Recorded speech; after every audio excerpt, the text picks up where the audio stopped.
যেখানে কারো সন্তানকে জোর করেও তার বাবা মা দুধ খাওয়াতে পারে না, সেখানে অসহায় এক মা তার বাচ্চার জন্য কারো কাছে এক প্যাকেট দুধ ভিক্ষা চেয়ে নেয়।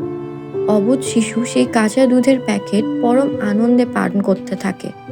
তার চোখে মুখে সে অন্য রকম এক প্রশান্তি। কত তৃপ্তি সহকারে সেই কাঁচা দুধ পান করছে সে। আমি ভিক্ষা করি আবু। আমার ৩ মেয়ে, আমি, আমার স্বামী মারা গেছে, বা ভিক্ষা করে খাই। আমার ছেলে টেলে কেউ নাই, আমি কি করব বাবা? সেটা সহ আছি, কি করব? খাবার ভোপন নাই তো আমাদের।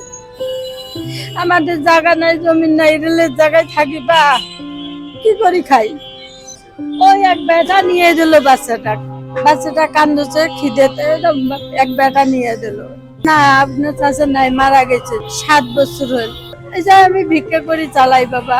না বাবা, ওই বাচ্চাটাকে এক বেটা একটা দুধের প্যাকেট নিয়ে দিল, তাকে খেলেছি, আর এখনো কিছু খাইনি। খাবার মানুষের বেঁচে থাকার জন্য প্রধান উপকরণ। সেই খাবার প্রয়োজনের অতিরিক্ত ক্রয় করে নষ্ট করে ফেলে দেয় অনেকে। আবার কেউ সামান্য খাবারের জন্য সারাদিন যুদ্ধ করে।